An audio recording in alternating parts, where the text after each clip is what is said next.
नमस्कार मंडळी. अवधूत चिंतन श्री गुरुदेव दत्त श्री स्वामी समर्थ महाराज की जय.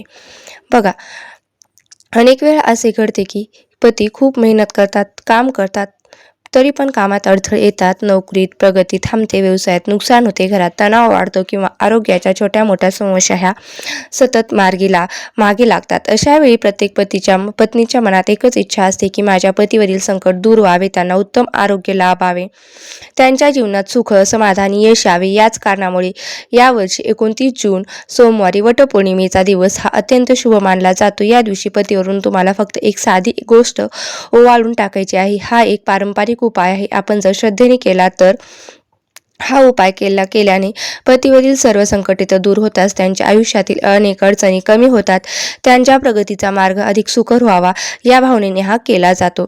हा उपाय करायला फारसा वेळ लागत नाही, कोणतेही मोठा खर्चही करावा लागत नाही, पण सर्वात महत्त्वाचे म्हणजे तो पूर्ण श्रद्धेने आणि योग्य पद्धतीने केला तरच त्यामागील आध्यात्मिक भावना अधिक प्रभावी ठरते.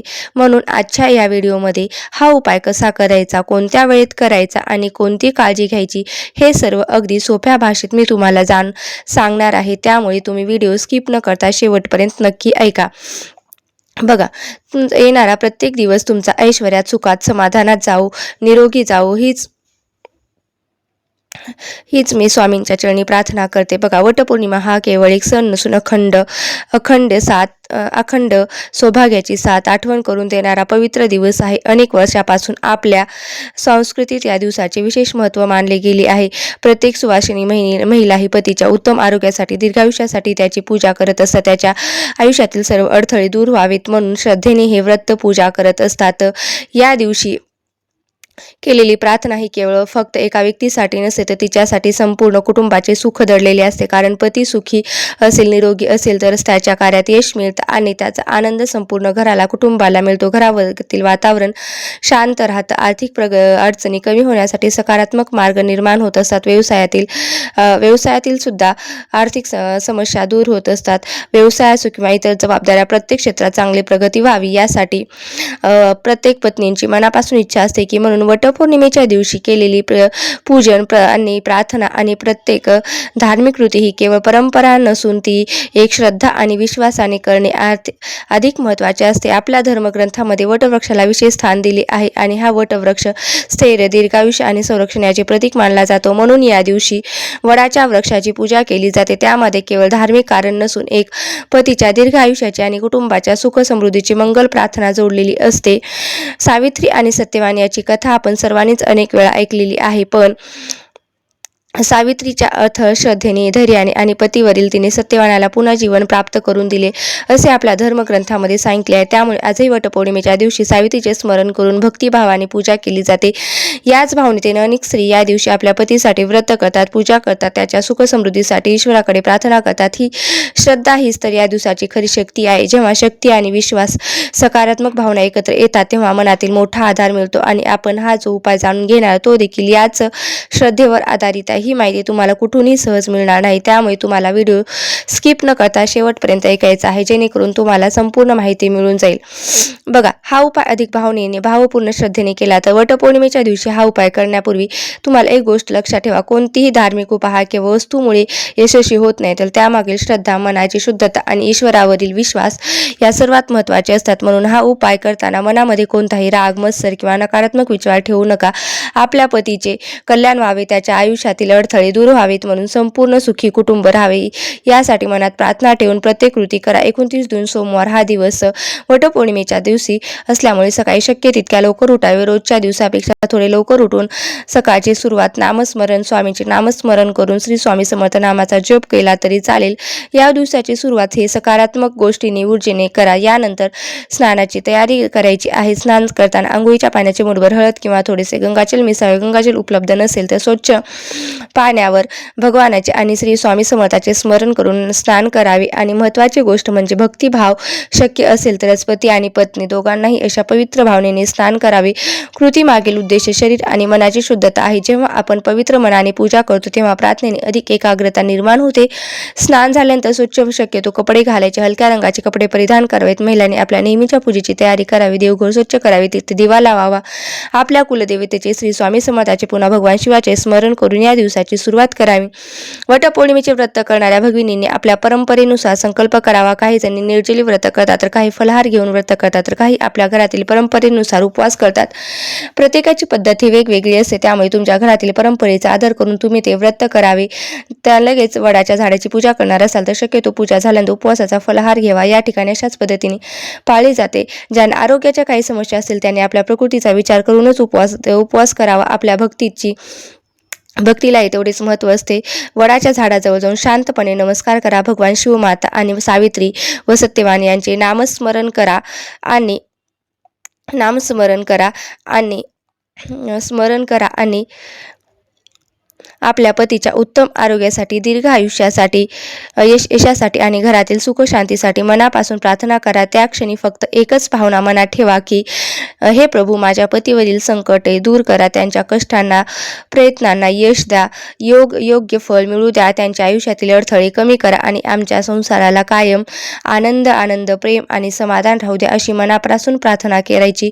मनालाच मोठे समाधान द्यायचे आणि पूजा करताना फक्त विधी पूर्ण करण्यापेक्षा प्रयत्नकृती, भक्ती आणि भावाने करा.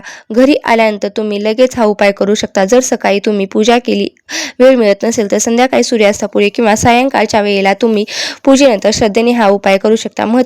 वेळेपेक्षा महत्त्वाची गोष्ट म्हणजे तुम्ही विश्वास. अनेक जण विचारतात की हा उपाय नक्की कोणासाठी आहे, तर हा उपाय प्रत्येक पत्नीसाठी आहे, जिला आपल्या पतीचे आयुष्य चांगले राहावे, यासाठी त्यांना नोकरीत यश मिळावे, प्रगती मिळावी, त्यांच्या व्यवसायातील अडथळे दूर कमी व्हावेत असे घरातील प्रत्येक स्त्रीला वाटत असते आणि प्रत्येक स्त्रीचा आर्थिक ताण कमी व्हावा, मानसिक तणाव दूर व्हावा, म्हणून कुटुंबासाठी प्रेम वाढावे, म्हणून मनापासून ही इच्छा आहे की त्याने हा उपाय श्रद्धेने करू शकतात. धार्मिक श्रद्धा ठेवून सकारात्मक भावनेने पाहावे आणि हा उपाय श्रद्धा दृढ करावी आणि ईश्वराशी असलेले आपले नाते अधिक मजबूत करतात. त्यामुळे हा उपाय करताना परिणामाची चिंता न करता फक्त विश्वासाने प्रार्थना करावी. आता या उपायासाठी आपल्याला काय करायचं आहे बघा. लागणाऱ्या वस्तू तयार करून ठेवायच्यात. वस्तू आपल्या घराच्या सहज उपलब्ध असतात. कोणतीही महागडी किंवा दुर्मिळ वस्तू आणायची आवश्यकता नाही. सर्व तयारी करून घ्यायची आहे. शांतपणे आणि श्रद्धेने करा. घाई गडबड करू नका, कारण धार्मिक कार्यात मनाची एकाग्रता जेवढी असेल तेवढं अधिक महत्त्वाचे मानले जाते. सर्वप्रथम एक स्वच्छ ताट घ्या. वडाच्या झाडाची पूजा झाल्यानंतर करण्यासाठी जे ताट वापरले असेल तेच तुम्ही वापरले तरीही चालेल. नसेल तर तुम्ही दुसरे स्वच्छ ताट घ्या. ताट स्वच्छ असावे. नंतर शक्य असल्यास आधी देवघरात त्यावर थोडे कुंकू, हळद घ्या. ताट स्वच्छ अक्षता वाहून नमस्कार करा. त्यानंतर त्या ताटात एक दिवा लावा. दिवा ठेवा. मातीचा दिवा असेल तर छान, अन्यथा पितळ, तांबे किंवा स्टीलचा दिवाही तुम्ही वापरू शकता. दिव्यामध्ये तूप न घालता तेल वापरावे. पारंपरिक मान्यतेनुसार या ओवाळणीसाठी तेलाचा दिवा हा घेतला जात नाही, तर तेलाचा दिवा हा योग्य मानला जातो. तुपाचा घेतला जात नाही. दिव्यामध्ये दुहेरी वात लावा. दिवा लावताना मनात श्री स्वामी समर्थ किंवा भगवान शिव यांचे स्मरण करा. घरातील वातावरण भक्तिमय ठेवण्याचा प्रयत्न करा. शक्य असल्यास त्यावेळी देवाचे नामस्मरण करा. नामस्मरण सुरू ठेवा. यानंतर ताटामध्ये थोडेसे कुंकू अथवा अक्षता ठेवा. अक्षता घेऊन त्या अखंड असाव्या. तुटलेले किंवा फुटलेले तांदूळ वापरू नयेत. आपल्या धर्म परंपरेत अखंड अक्षता पूर्णत्व आणि मंगलतेचं प्रतीक मानल्या जातात. यानंतर एक सोन्याची छोटी वस्तू घ्या. अंगठी, कानातले, चेन किंवा घरात उपलब्ध असलेली कोणतीही सोन्याची वस्तू तुम्ही घेऊ शकता. आता चांगले नवीन वस्तू आणण्याची गरज नाही. आपल्या घरात जे उपलब्ध आहे त्याचाच वापर करून यासोबतच एक सुपारी ताटात ठेवा. अनेक धार्मिक विधीमध्ये सुपारीलाही शुभतेचे प्रतीक मानलं जातं, त्यामुळे या पूजेसाठी तिचाही समावेश केला जातो. आता ही सर्व तयारी पूर्ण झाली असेल तर त्यानंतर आपल्या पती देवाला घरासमोर किंवा घरातील स्वच्छ जागी कुठेही बसण्याची विनंती करा. शक्य असल्यास पाठ किंवा आसनावर बसवा. बसल्यानंतर एक क्षण शांत राहून भगवानाचे स्मरण करा. सर्वप्रथम पतीच्या कपाळावर कुंकवाचा गंध लावा, टिळा लावा. त्यानंतर गंधावर अक्षता लावा आणि ही कृती करताना मनात एकच प्रार्थना करा की हे स्वामी समर्थ माझ्या पतीला उत्तम आरोग्य, दीर्घायुष्य आणि प्रत्येक कार्यात यश मिळू दे. यानंतर ताटातील सोन्याची वस्तू पतीवरून हलक्या हाताने ओवाळा. त्यानंतर सुपारीने हे ओवाळा. शेवटी दिवा प्रज्वलित करून पूर्ण करा. एक वेळी मनामध्ये सकारात्मक भावना ठेवा. केवळ हाताची हालचाल न करता मनामध्ये प्रार्थना सुद्धा करा की हे सर्व झाल्यानंतर ताट बाजूला ठेवा. आता येते ते संपूर्ण उपायातील सर्वात महत्त्वाचा भाग, तो म्हणजे महत्त्वाची कृती. उपायासाठी जी विशेष वस्तू वापरायची आहे ती म्हणजे मोहरी. जर तुमच्या घरी मोहरी असेल तर तुमच्या घरी जर पिवळी मोहरी असेल तर तिचा वापर करा. पिवळी मोहरी नसेल तर काळी मोहरी वापरली तरीही चालेल. बघा, दोन्हीपैकी जी एक सहज उपलब्ध असेल ती यासाठी वेगळा खर्च करायची गरज नाही. या दोन्हीपैकी कोणतीही आपल्या उजव्या हातामध्ये थोडीशी मोहरी घ्या. आता आपल्या पतीच्या डोक्यापासून पायापर्यंत घड्याळाच्या काट्याच्या दिशेने 7 वेळा ओवाळा आणि प्रत्येक फेरी करत असताना मनात श्री स्वामी समर्थाचा जप करा. अशी प्रार्थना करा की हे माझ्या पतीवरील सर्व संकटे दूर करा, त्यांच्या जीवनातील अडथळे कमी करा आणि माझ्या पतीला दीर्घायुष्य लाभो, आरोग्य लाभो, यश लाभो आणि तुमचा अखंड आशीर्वाद असाच लाभू दे. असे 7 वेळा ओवाळणी पूर्ण करा आणि झाल्यानंतर ती मोहरी घराच्या बाहेर नेऊन टाकावी. अनेक कुटुंबामध्ये ही कृती झाल्यानंतर नकारात्मकता दूर व्हावी अशी श्रद्धा ठेवून केली जाते. या कृतीमागील मुख्य आधार म्हणजे भक्तिभाव आणि सकारात्मक प्रार्थना. येथे एक गोष्ट विशेष लक्षात ठेवा, हा उपाय करत असताना कोणावर नियंत्रण मिळवण्यासाठी किंवा कोणाला आपल्या मनाप्रमाणे वागवण्यासाठी नाही, तर यामागील उद्देश फक्त पतीचे कल्याण, त्याचे आरोग्य, त्याच्या प्रगतीसाठी हा उपाय आपल्याला करायचा आहे. प्रार्थना आहे आणि कुटुंबाच्या सुख समृद्धीची मंगल प्रार्थना भावना आहे. ज्या भावनेने प्रार्थना केलेली आहे त्याच भावनेने मनाला हे समाधान मिळते. म्हणून हा उपाय करत असताना कोणत्याही चुकीच्या अपेक्षा न ठेवता फक्त स्वामीवर विश्वास ठेवा आणि श्रद्धा ठेवा. श्रद्धा आणि उपवास असेल तर प्रत्येक कृपेची प्रार्थना, त्याचबरोबर या दिवशीचे फळ सुद्धा नक्कीच मिळते. या दिवशी पती पत्नीने एकमेकांशी प्रेम आणि कृतज्ञतेची भावना व्यक्त केली तर वटपौर्णिमेचा खरा संदेश अधिक पूर्ण ठरतो. धार्मिक विधीबरोबरच नात्यातील विश्वास जपणे ही तितकेच महत्त्वाचे आहेत. आता प्रत्येक प्रिय भगिनींनो, वटपौर्णिमा हा केवळ दिवस नसून संसारातील विश्वास, प्रेम आणि समर्पण आणि एकमेकांशी असलेल्या जबाबदारीची आठवण करून देणारा हा पवित्र सण आहे. या दिवशी केलेले व्रत, पूजा आणि प्रार्थना यामध्ये केवळ परंपरा नसते, तर त्यामागे दडलेलं असतं ते आपल्या कुटुंबाचं मंगल, पतीचे आरोग्य आणि संपूर्ण घराच्या सुख समृद्धीची भावना. म्हणूनच सोमवारी या दिवशी हा उपाय करताना कोणतीही घाई गडबड करू नका.